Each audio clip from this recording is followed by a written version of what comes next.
but I think appropriately educate the client about what coaching is. And the client has come with contaminated ideas that they've loved because what they've experienced has played some positive role for them. Yeah. Ignorance probably highlights a deeper problem, which is creating the reason why there's a need for a coach to come in. An expectation that we are expert. And that's the important thing, is we're expert in something, but we're not expert in the relationship with the individual that we're working with. That's the bit to be co-explored.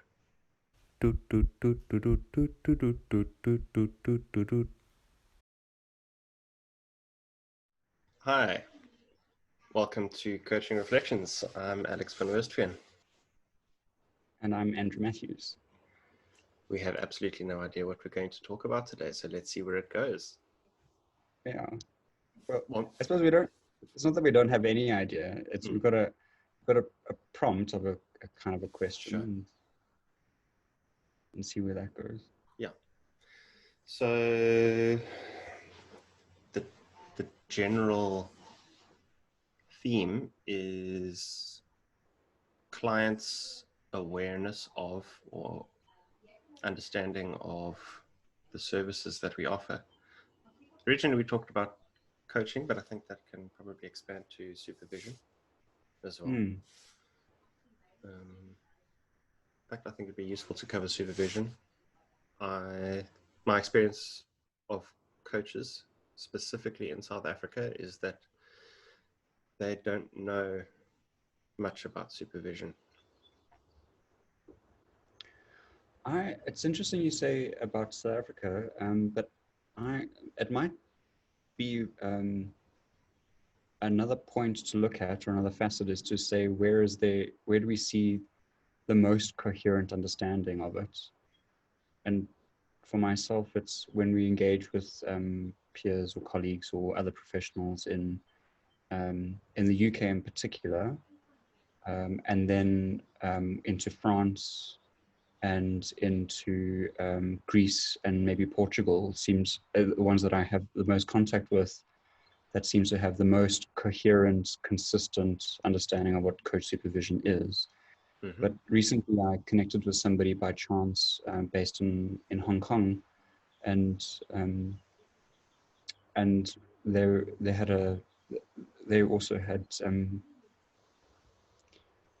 not really come across it much.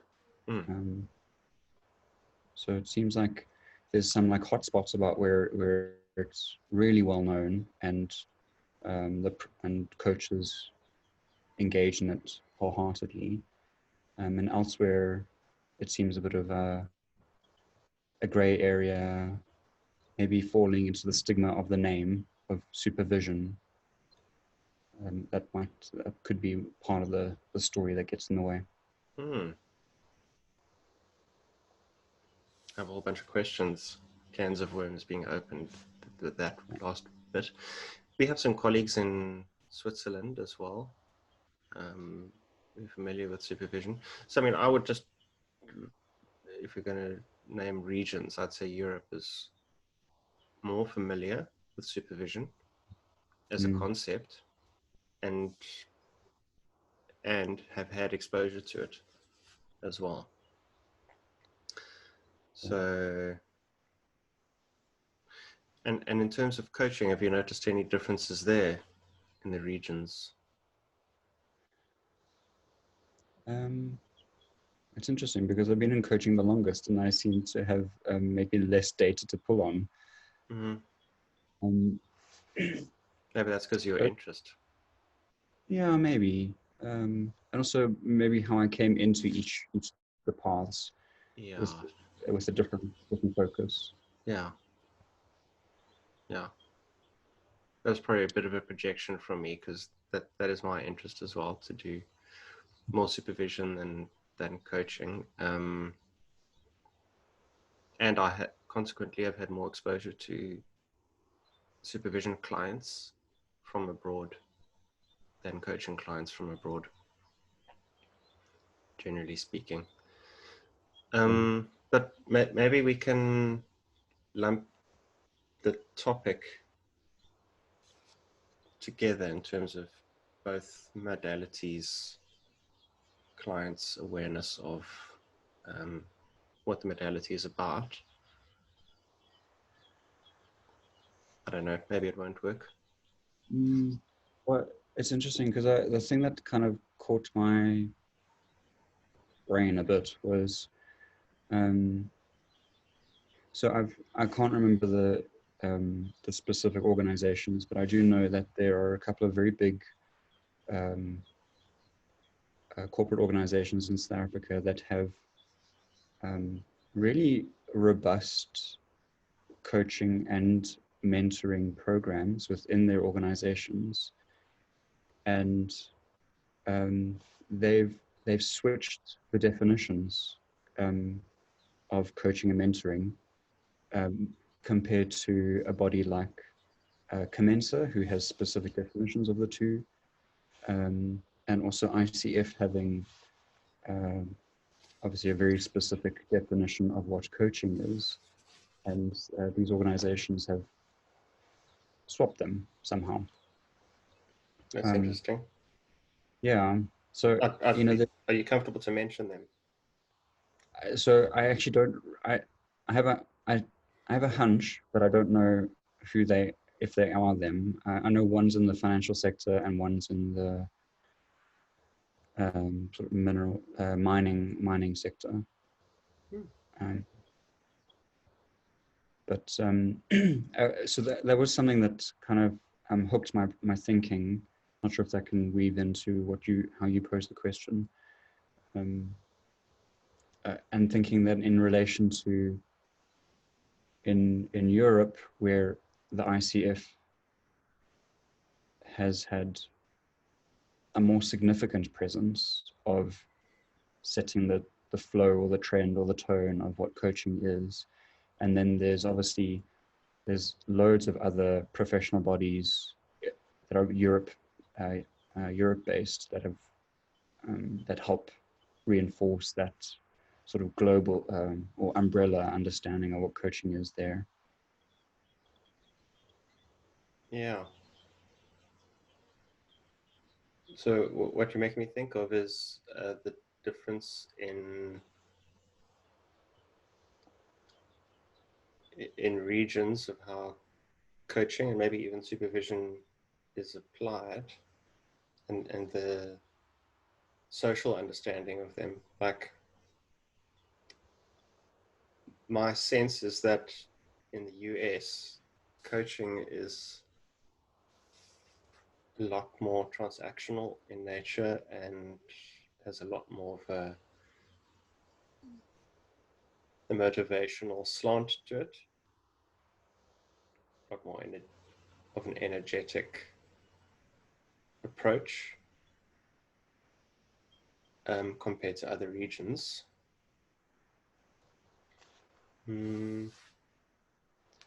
But not being in the US, it might be different.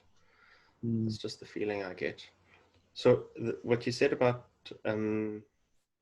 different organizations' definitions of coaching, I think adds to the confusion in the market, specifically the people who are going to receive the coaching. They may come with expectations based on how their organization or their company or their professional body defines the modality. Yeah. And also their lived experience. If something's been happening, some kind of helping mechanism or supporting mechanism has been happening, and somebody's been labeling it as coaching, but it turns out it's actually not coaching. It's a mix of maybe mentoring or consulting or a whole bunch of things together. It can, when you come up against that,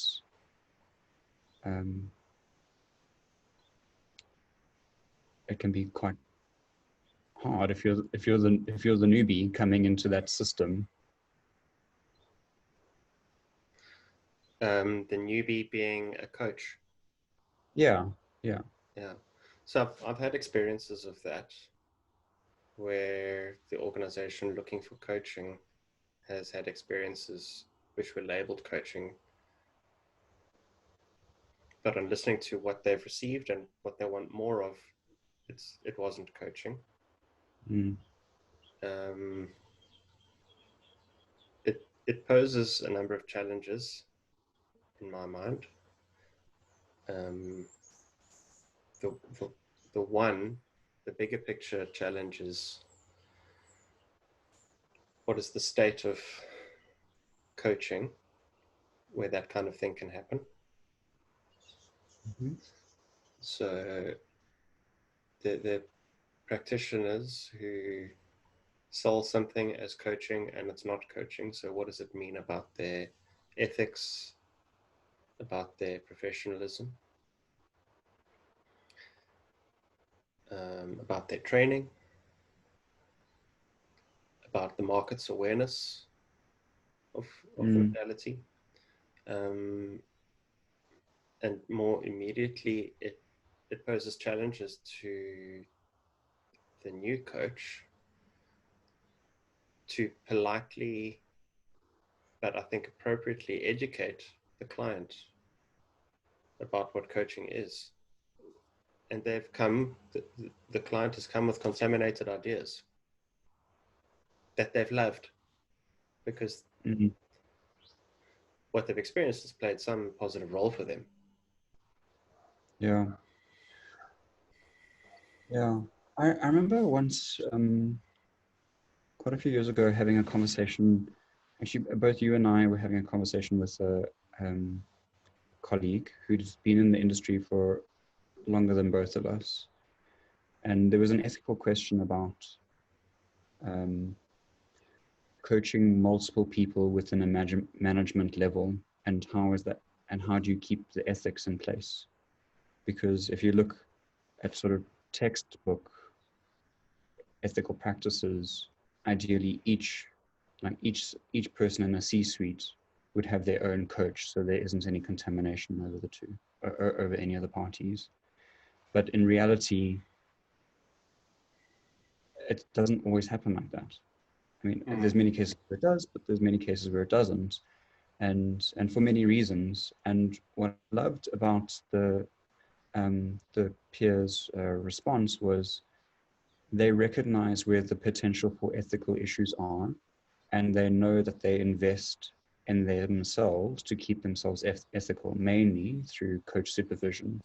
So they saying, I can reconcile the ethical dilemma here because I know that I'm going to approach this. I know that potential client is going to do it anyway.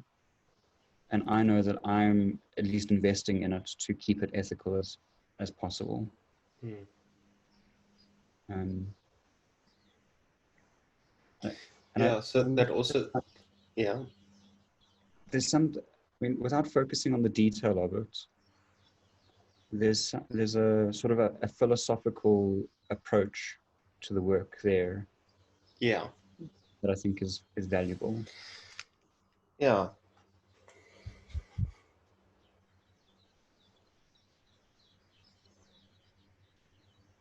I like that you've introduced a philosophical slant or perspective, because I think it makes it opens up more options and places less pressure on the practitioner to do the work. These issues are bound to come up. And rather seeing ethical issues as something to avoid, it's about how do you deal with it when it happens. Yes. There's something else that came up for me when you were talking about that, and that is when an organization, out of non-awareness of the ethical considerations for the coach,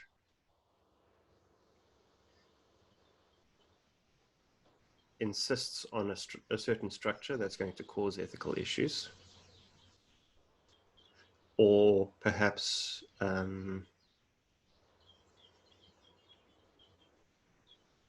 proposes a structure that they think works best, but they don't see the ethical stuff happening down the line.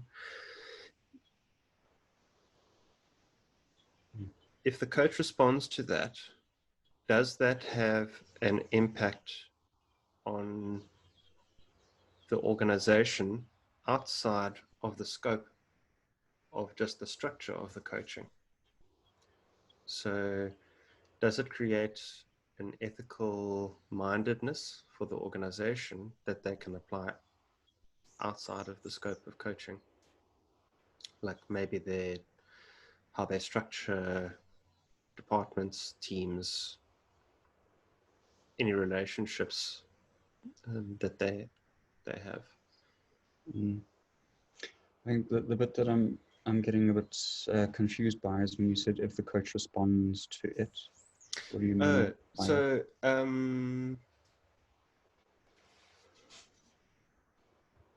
So if the coach responds to it, responds to the organization more as a consultant, highlighting these ethical issues and doing some consultative work with the organization as opposed to just the coachees. And that might be one and the same, but it's not ignoring the ethical issues and taking on full responsibility to work around them, but saying to all the parties involved, these are the ethical issues, and then co-creating some resolution to those issues. As opposed to just the organization out of ignorance has created something that results in the ethical issues, and now the coach just deals with that, but there's no feedback or closure through speaking to the organization about it. Because then that ignorance, it still exists. And I mean, as a knee-jerk reaction, there's that ignorance probably highlights a deeper problem, which is creating the reason why there's a need for a coach to come in, or at least has some part of that gem. I'm smiling so much because I think you've hit the nail on the head, just recalling one of the experiences I've had in engaging in the contracting. It was very clear to me that there are issues just coming through in the organization's understanding of what coaching is and the application and the outcomes that they're aiming for, or the complete lack of understanding that coaching is most effective when there are specific outcomes to be aimed for. You can hear, okay, so there's hierarchy there. They're contaminated views about differences in demographic. They're limiting views about the people who are going to receive the coaching, and that's organizational stuff. So what I was thinking about now is how does one approach that then? And I'm thinking about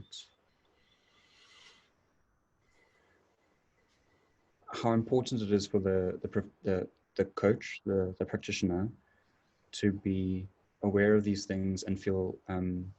I think this has got to do with themselves and their own comfort with naming. Whether it be naming something that's like right or wrong or anywhere in between on the scale. And being and constantly gauging from the first touching base with the potential client, how open is the client to change? And so I'm thinking for myself, if I keep that in mind and initially, with the initial conversation, see, okay, there's lots of contamination here, but I hear and I see that they are open to learning and changing. Not, and I think it's very rare that you'll find somebody that will say, oh my goodness, we've had it wrong all this time. We'll delete the database and we'll just upload your program now. You know, that's not realistic.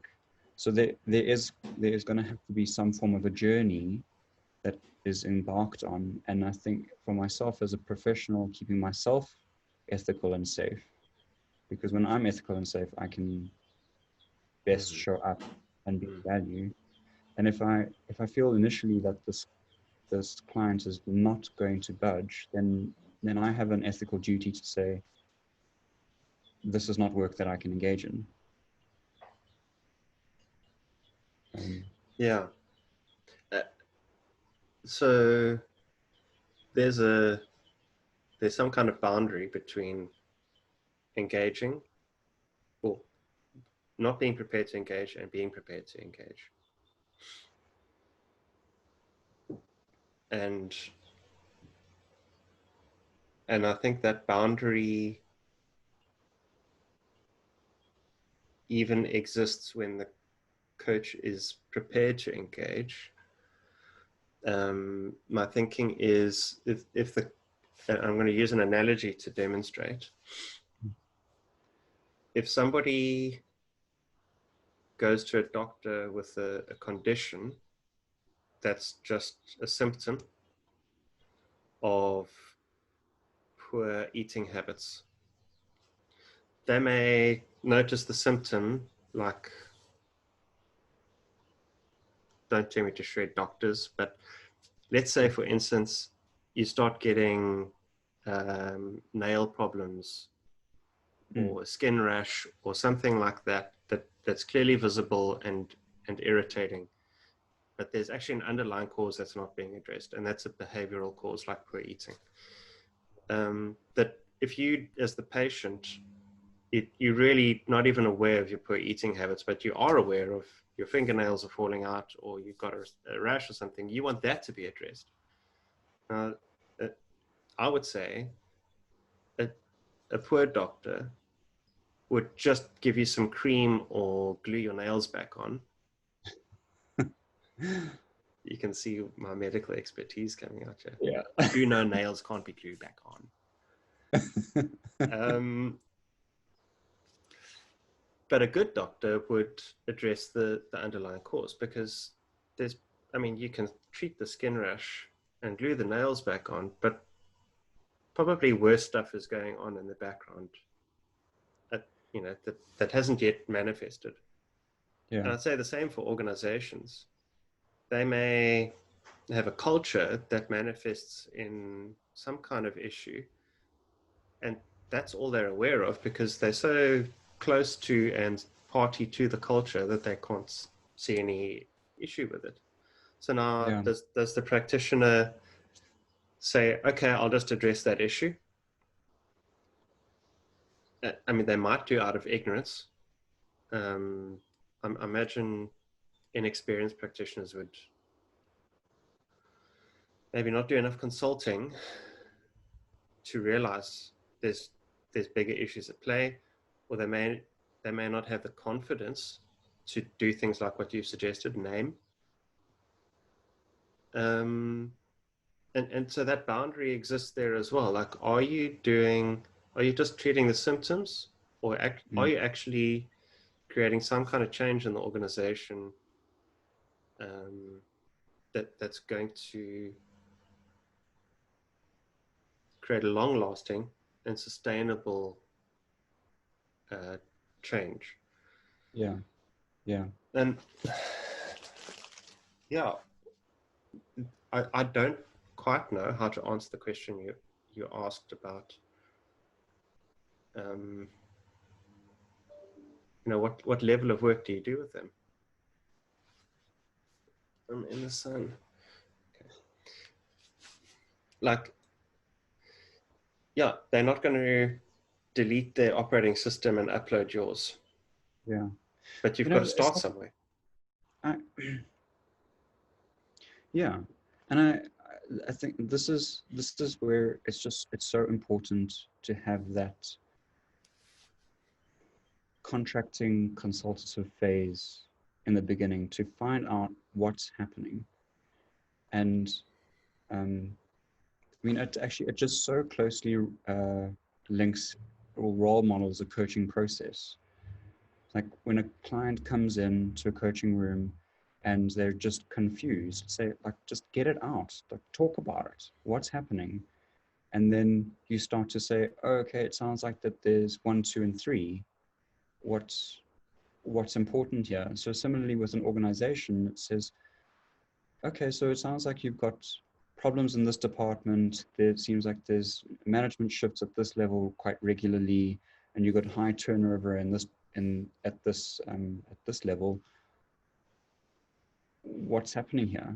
And then starting to ask more questions and say, okay, so you're saying that you want coaching, but what it sounds like you're actually asking for now is some training. Do you see the distinction here? What is it that you actually want? And then when you get to a place of having, I think that also there's a scale here as well, when there's enough clarity. And because in the real world, it's very rarely you're going to have something that's crystal clear. Yeah, I really agree with you. There'll And always then be another layer of the onion as well. yeah. And when you get to a place where it's clear enough, it's then for the practitioner to say, I can do that. Or my skills are in this realm only, and what they're asking for in this other part, I can't do. Mm. So what then? Do I call on a colleague to come in as a team, or do I, it opens up a different kind of conversation to have at that point. Mm. What complicates the organizational work is you may not be talking to all the parties you need to talk to, and the organization may be reluctant for you to actually do that. They may be reluctant to be as transparent as needed to get to that point of, do you know enough? Yeah. Are they Yeah. transparent enough? Are things clear enough? Yeah. Yeah. Yeah, go ahead. I think, yeah, I'm glad that you said that again, or said that, because it reminded me of something that you said earlier. You used the word feedback. And I know sometimes I speak maybe idealistically about the work, but for transformational change, which is what I want to be part of, feedback loops are essential. Feedback cycles, loops, systems are essential. So you, like you said, you may well not be able to get to speak to those all the key stakeholders, especially in when going through a tendering process. You need to be able to detail a proposal without potentially having all the facets. And when you build, I suppose, idealistically, I don't know, this is really important to build in the functionality of feedbacking, checking, and essentially it's recontract, the option or the capacity to recontract as the project moves.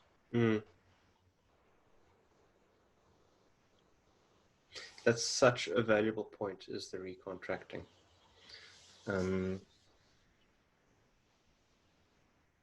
Because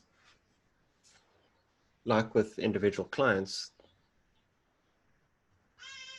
as the relationship becomes more grounded and well established, they'll be more vulnerable and transparent. You'll be able to work with core issues, and the core issues will become more apparent to you as the practitioner. And then some recontracting is really needed. So I'm thinking of the transactional analysis model of contracting with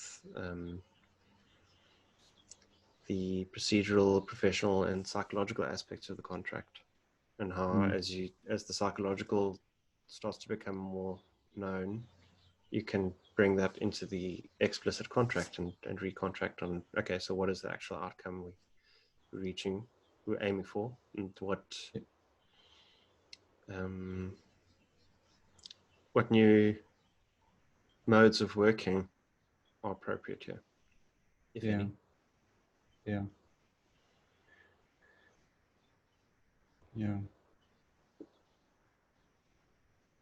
I just got a picture in my head about the 3 levels of contracting, and I've always felt with the sort of levels 1 and 2 being quite structured, or maybe like the first one being very structured, second one space for maybe a little more wriggle room, and then the third being like it's almost like the staircase to a basement being lit, but you can't actually see the full space of the basement yet. But what came to, that actually wasn't the image. The image that came to mind was flowers, and when you see a bud coming, you don't necessarily know what color or shape the flower is going to be, but there's a flower. But you need to be able to tend and nurture it enough for it to start to open, and then deal with it.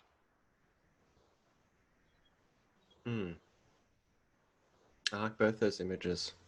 Like with the basement, you can hear the monsters crawling around in there. Yeah, I know you're down here. And with flowers, the more experienced you become,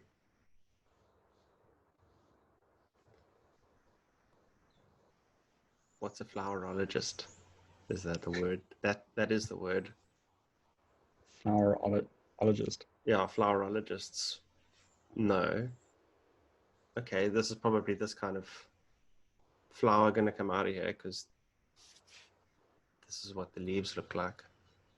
Yeah. I remember actually, so I love this metaphor. I was watching a gardening show, and there was an expert that would come in and help consult with people wanting to do a home garden, and there was this couple who, one was really passionate about having a beautiful garden, the other one liked the idea of it but didn't want to get dirty at all.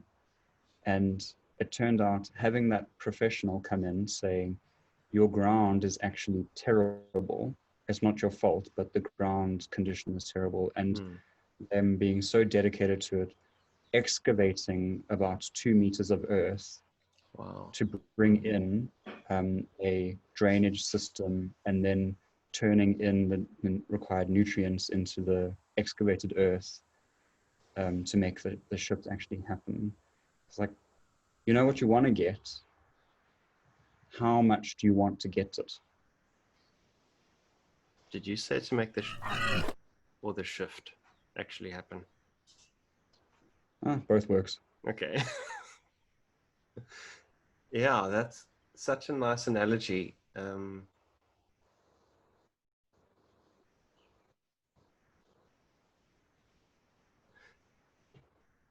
And so this is to kind of come back to the beginning of our conversation about how. So using analogy, I think, can be quite effective in educating clients, whether they're organizational or individual, about the current or the status quo, and about what coaching can do, and the how as well, like what to do next. I think that's more accessible for people who aren't the experts in what we do as practitioners, than to use the kind of jargon that we're used to as experts. Yeah. And that's actually, it's interesting you use the word jargon there, because it's jargon potentially is the stuff that murkies the water even more. It's the relational stuff. It's the having the conversation, or when you can't have the conversation, building in the structure that will allow the conversation to happen in the process. Yeah, and jargon also makes people feel unsure and perhaps even patronized, because and while that they might not understand a term and not want to ask. So the quality of relationship is so important there, that clients can ask and to use terms that they're familiar with as well. Yeah. How would you do that for supervision?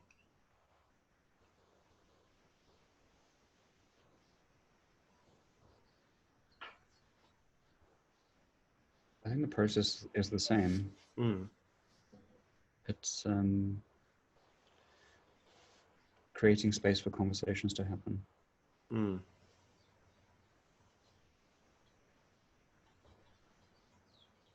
Yeah, so I'm thinking of something that you've mentioned quite a bit in our conversations in the past, which is the supervisee's level of development. How new are they to coaching? How experienced are they? What's their training?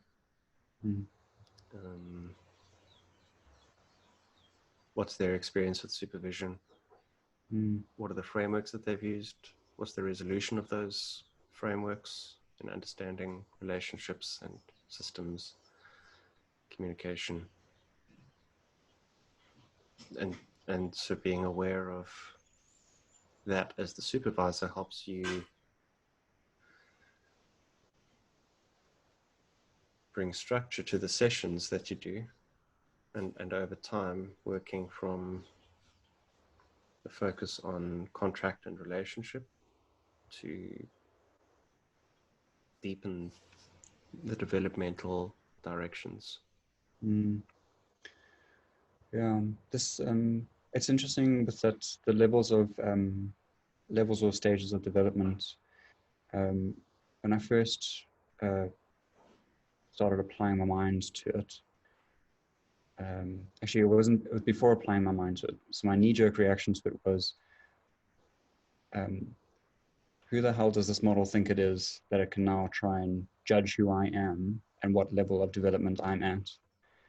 And then realizing this isn't about ego. It's not trying to make me less than. When I'm a beginner, this thing isn't trying to point out that I'm less than the master.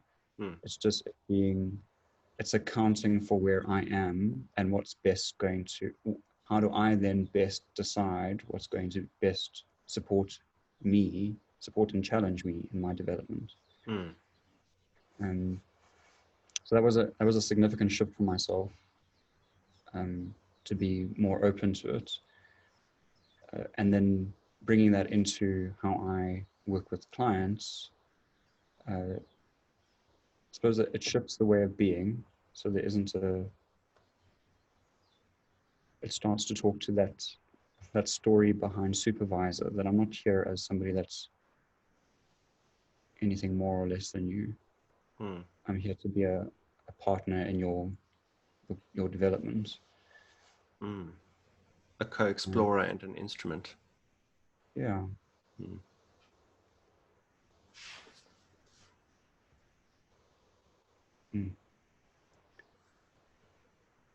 Yeah, that's so important in supervision work.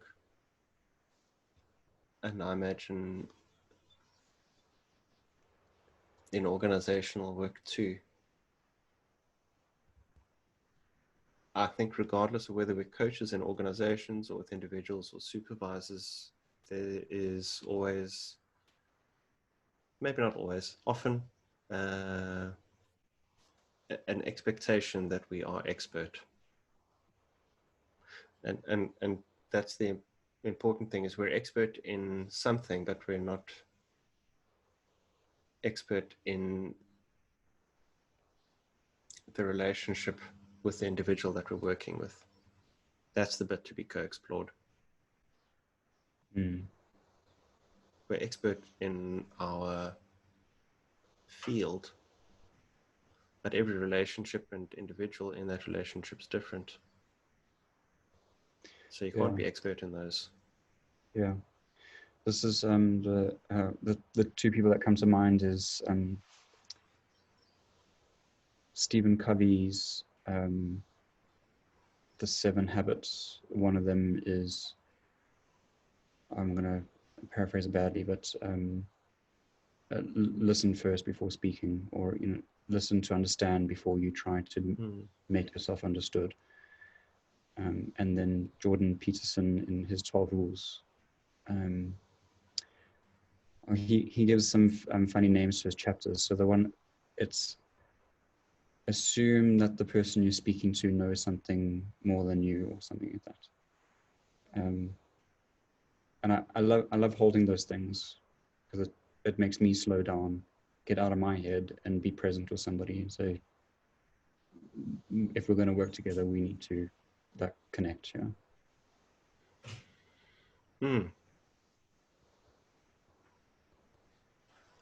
Yeah, I'm just wondering what it would open up to start a conversation saying, let's each assume that the other knows more than what we do.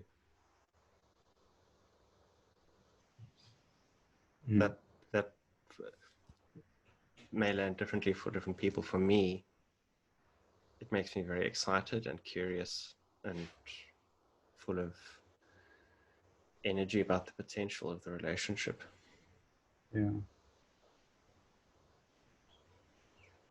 Yeah, I resonate with that. I suppose I'm just fantasizing about how badly it can go wrong. But I suppose you read the room and present it appropriately. Yeah.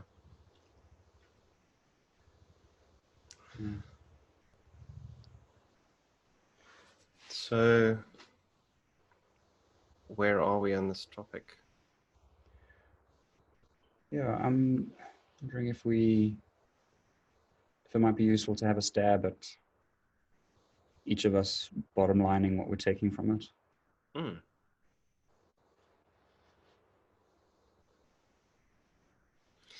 I'm happy to go.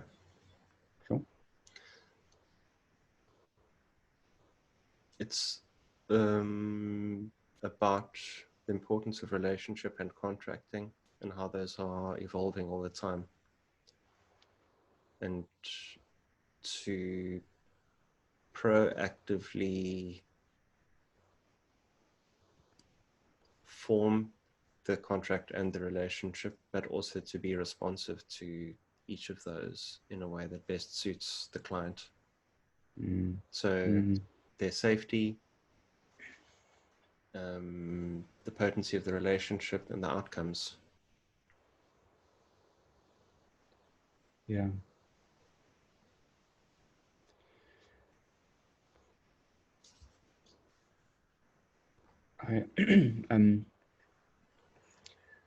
I sat in a supervision workshop yesterday, which has been a series over the past 3 months, and the supervisor. So there was already a rhythm about this is how we do it, and the supervisor is very particular about not getting into story, and supervising the person and not the topic. And yesterday, it was such a wonderful thing to see. The supervisor said, so ordinarily I don't give strategies, but I feel quite pushed to give a strategy now. And this is it. And he said it in, I don't know, one sentence. And then asked another supervision question about the person, saying, how is it for you now that I've proposed a strategy?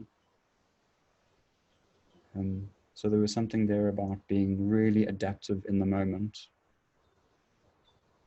while still keeping the supervisor hat quite firmly on. There was a one sentence worth when he potentially took it off and then put it firmly back on and went straight back into supervision. It was just a lovely piece to see. And my sense speaks wholeheartedly to what you captured. And reminds me of the continuum of modalities and philosophies behind those modalities. And you wrote an article about that on your website. Yeah, the supervision continuum. On your blog section. Yeah. I had a look at that yesterday. It's very good. I encourage people to go have a look at it. Did you? Yeah. It's very light-hearted. We're right. Yeah. So if I capture the bits that bottom line for me out of this discussion,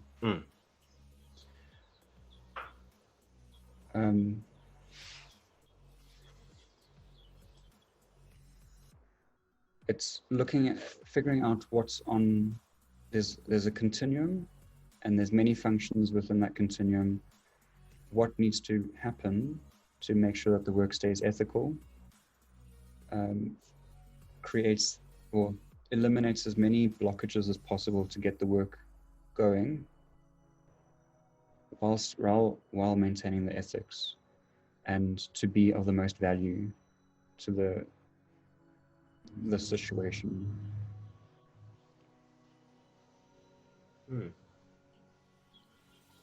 Yeah, that's great framing.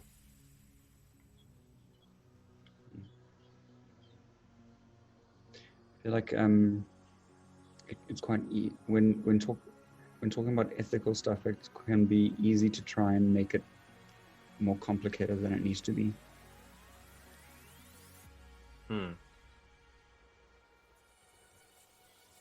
Yeah. I think that is related to the complexity that we encounter in individuals and organizations. And when are the parties ready for that work? Yeah. What needs to be addressed first? Yeah. I like that question, or those two questions. When is the party ready for the work, and what needs to be addressed first?